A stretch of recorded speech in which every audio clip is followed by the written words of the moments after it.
So friends, let us discuss the complications of sinusitis.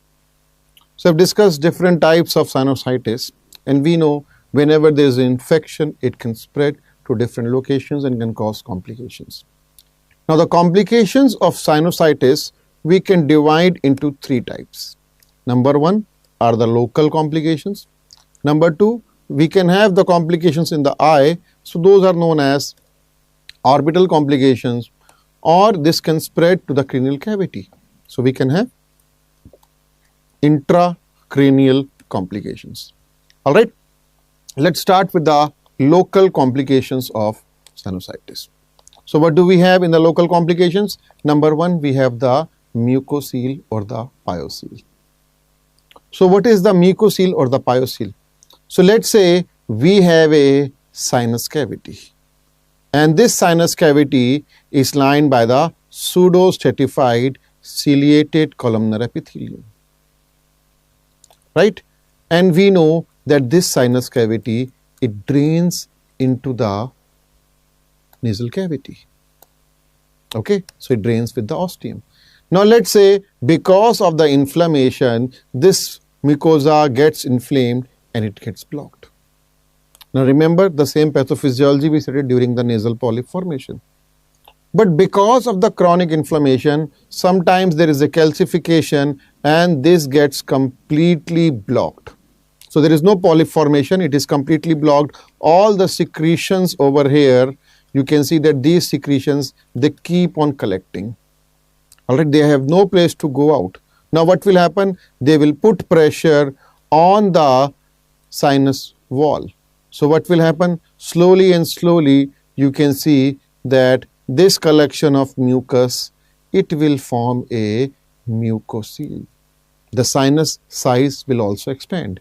The wall, this wall will become a thin, papery thin wall, right? So this is known as mucocele.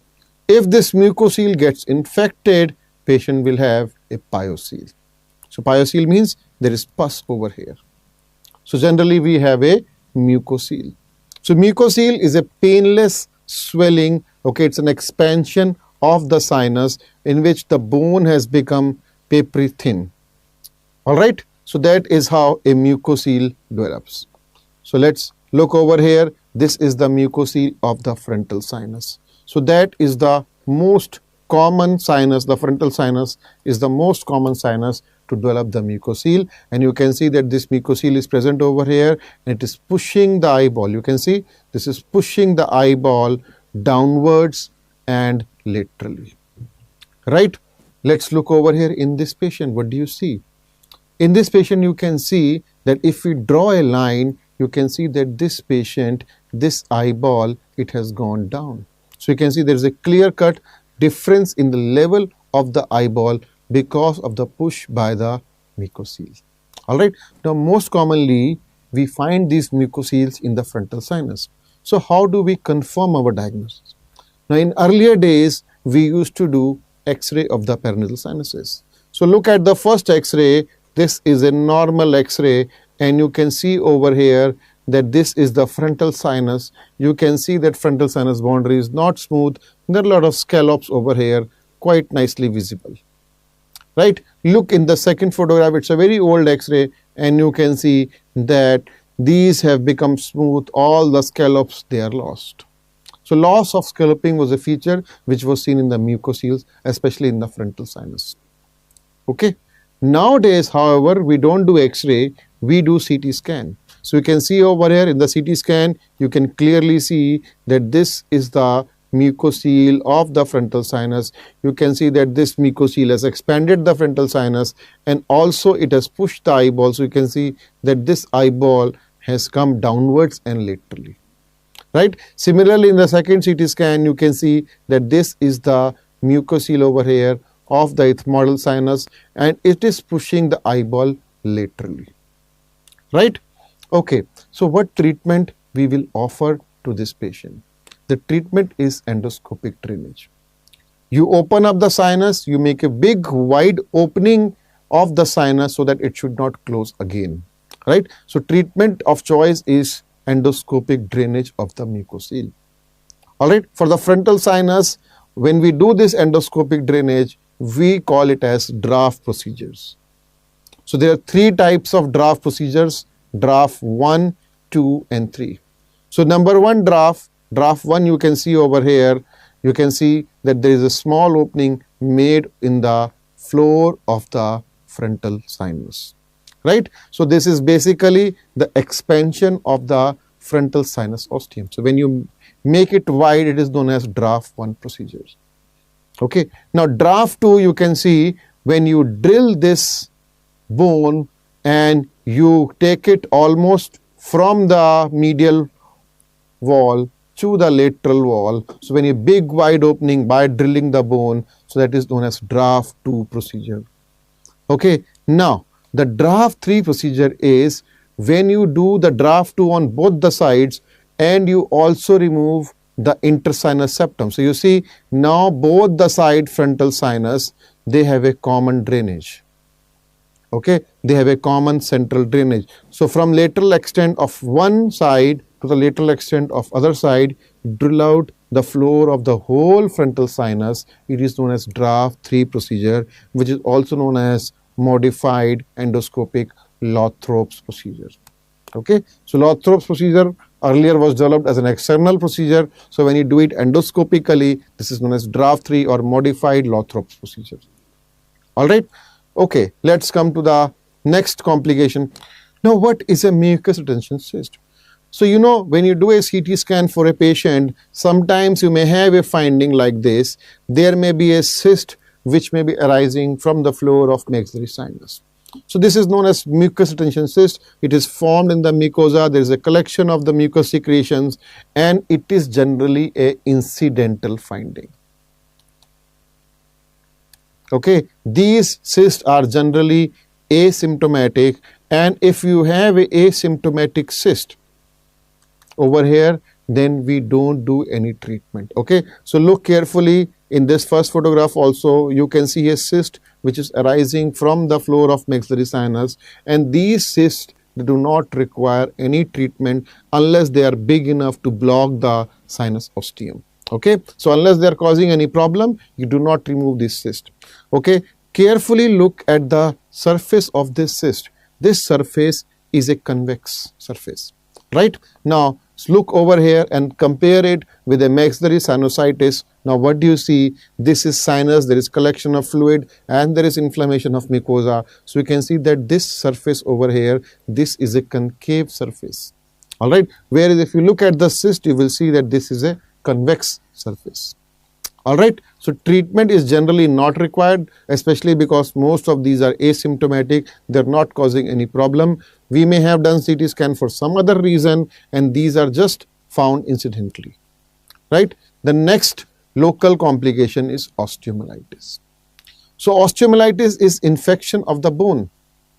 Okay, so now the bone is involved, right? Most commonly we have the frontal bone involvement. We have the frontal sinusitis, which is seen in adults. Okay, so frontal sinusitis leads to infection of frontal bone. We have frontal osteomyelitis. Remember, the frontal sinus is not developed in children, so the frontal osteomyelitis is generally seen in adults. Okay, whereas the maxillary sinus is developed in children. So if you talk about the maxillary osteomyelitis, this is generally seen in children. Okay, now let's look in this. First, you can see over here that there is involvement of bone. Okay, so that is a frontal sinus osteomyelitis. Now sometimes this osteomyelitis, it can come out of the bone and it can form over here a subperiosteal abscess. Okay, so you can see over here, this is a subperiosteal abscess with a bone over here. Okay, so let's look at the subperiosteal abscess. So this is another CT scan over here. You can see the subperiosteal abscess. You can see over here, this is the subperiosteal abscess. There is a swelling on the frontal aspect of the face. Now this subperiosteal abscess is also known as Pott's puffy tumor, right? The treatment of this osteomyelitis and the subperiosteal abscess is generally, surgery. You have to drain the abscess, as well as you have to take out the dead bony sequestrum, all right, so as to cure this disease along with high dose of IV antibiotics. Now, this question has been asked in the exam, Pott's puffy tumor is, and it's a very important question. It's a typical question. It was asked in NEET PG January 2019. The choices were osteomyelitis of ethmoid bone, osteomyelitis of frontal bone, allergic fungal sinusitis, sinusitis of dental origin. Now we know Pott's puffy tumor is a subperiosteal abscess formed because of the frontal osteomyelitis. Okay, so remember, now in these the best choice therefore will be osteomyelitis of the frontal bone. This is the nearest best answer. Now the same question was asked, if you see over here, the Pott's puffy tumor is, this was asked in the DNB June 2018.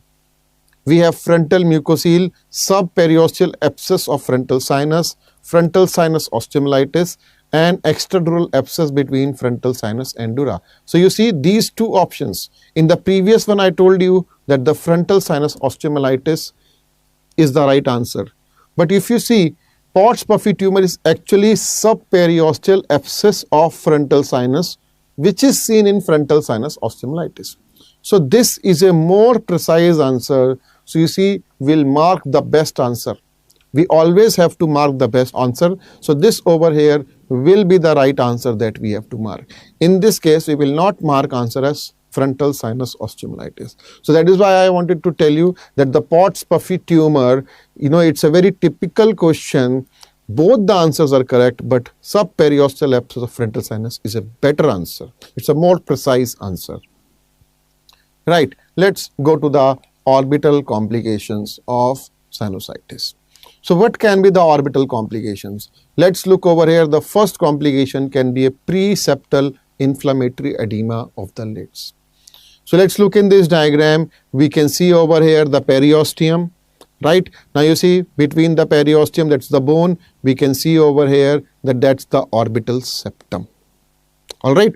Now the orbital septum divides the tissue into two parts. The anterior tissue is known as periorbital or the preseptal tissue, and what is in the orbital cavity that is known as orbital tissue or postseptal tissue. Okay, so when I talk about preseptal inflammatory edema of the eyelids, so this is the area that I am talking about. Okay, now this preseptal inflammatory edema of the eyelids, this is generally a reactionary edema. Okay, so it is a reactionary edema. You can see that the erythema is not much. Okay, the erythema is not much. Generally, there is no pain over here. So that's just a reactionary edema of the eyelids. Now, sometimes this infection can spread into the orbital cavity below the periosteum. So as you can see over here, we can have a subperiosteal abscess. Okay, so you can see this subperiosteal abscess is pushing the periosteum, and periosteum is pushing the extraocular muscle. We can see over here it is being pushed inside. So this is a subperiosteal abscess. So let's look over here. We can see a subperiosteal abscess over here. So this subperiosteal abscess is on the medial aspect of the orbit. It is formed by ethmoid sinus. Remember, ethmoid sinus is the most common sinus that is involved in the orbital complications. Why? Why ethmoid is the most common sinus involved? Because it is separated from the orbit with a very thin bone that is known as lamina pepperaceae.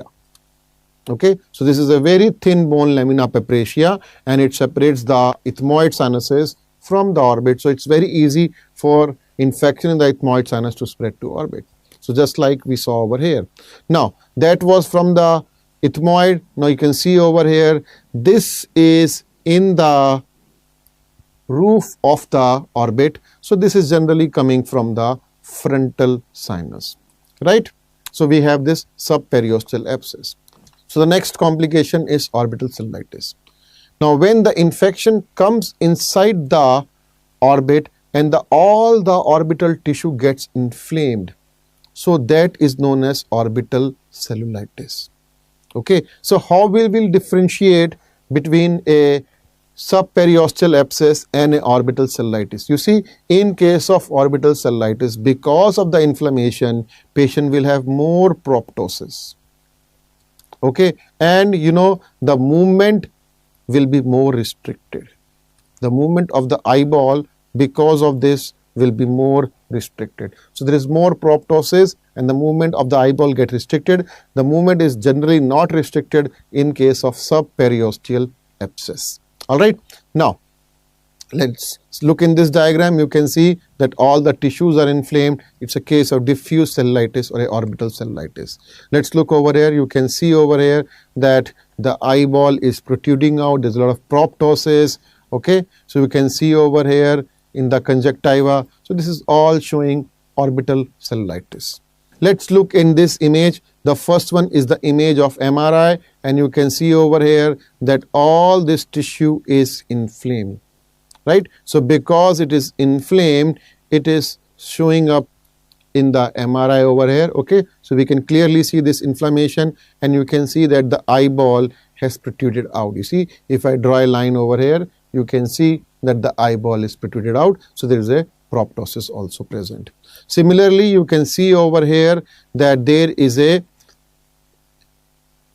inflammation in this right side eye. You can see that all this is inflamed and all the tissue is inflamed. So this is the CT scan in which you can see that all this, the eyeball is being pushed out because of the inflammation of the tissues. Okay. Next, we come to orbital abscess. So the infection can form a orbital, or I should use the word retroorbital abscess. All right. So there is a localized infection which is formed inside the orbit. Now this orbital abscess will have a mass effect. Okay. So difference between an orbital abscess and an orbital cellulitis is generalized inflammation. Now this will have a mass effect, orbital abscess. Okay. Let's look in this patient. So you can see that there is an exposure of the conjunctiva because of extensive pressure, and because of this there is a ulceration also. Okay, look over here. You can see that because of this subperiosteal abscess, we can see this is subperiosteal abscess, and it has led to formation of a orbital abscess. So you can see that the degree of the proptosis has also further increased. Let's look in this. You can see a well formed an abscess over here which also has some air cavity. Okay, and it has pushed this globe, this eyeball, to the corner over here. Okay, this one you can see that there is a severe abscess, and these kind of abscess, they need immediate drainage to save the eye. Okay, otherwise, you know, they will compress the nerves and the patient has permanent vision lost. So these, they need immediate drainage so as to save the eye. The drainage can be done, like in this case, you see the drainage can be done endoscopically very quickly. You can just go and break the lamina praepatia, give an incision on the periosteum, and you can drain the subperiosteal abscess as well as the retroorbital abscess. Okay, now remember this diagram we discussed earlier in the anatomy. We discussed about the superior orbital fissure, we discussed about the optic canal, and over here I would like to remind you a few syndromes that I discussed with you earlier. The number one was superior orbital fissure syndrome. So this we have discussed earlier in the anatomy itself, and this is another complication of the sinusitis. Okay, so superior orbital fissure syndrome, we know the nerves coming out of the superior orbital fissure into the orbit, that is the third nerve, the fourth nerve, the sixth nerve, and the V1. Okay, so involvement of these nerves gives rise to superior orbital fissure syndrome. Patient has ophthalmoplegia because of involvement of these cranial nerves. Patient may also have ptosis, proptosis, fixed dilated pupils. Patient has lacrimal hyposecretions, eyelid and forehead anesthesia, and loss of corneal reflex. Remember, I told you that generally this superior orbital fissure syndrome is because of trauma. Okay, now we have another syndrome that is known as orbital apex syndrome. Orbital apex syndrome is generally involved in inflammatory conditions or in tumors.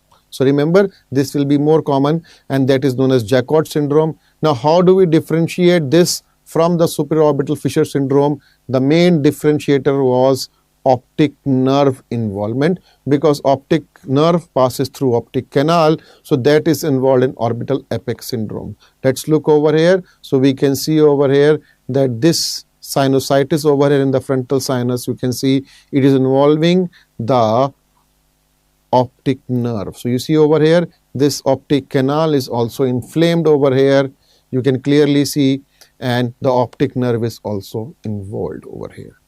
Okay. Now let us come to the intracranial complications of sinusitis. Okay. So the first intracranial complication of sinusitis is meningitis. The infection goes to the brain, what will happen? Will have meningitis. Let's look in this diagram. We can see that this is the brain, the cerebrum. It is covered by different layers. Below the skull we have the number 1 dura mater, then we have the arachnoid mater, and then we have the pia mater. So when these three are inflamed, we'll have meningitis. So I'm sure you have studied meningitis quite a lot in detail in your medicine. Okay, so you'll have different signs, Kernick sign, Brzezinski sign. So you'll be studying more about it over there in medicine. All right. Now what else can we have? We can have an extradural abscess. So extradural abscess is outside the dura. Look in the photograph.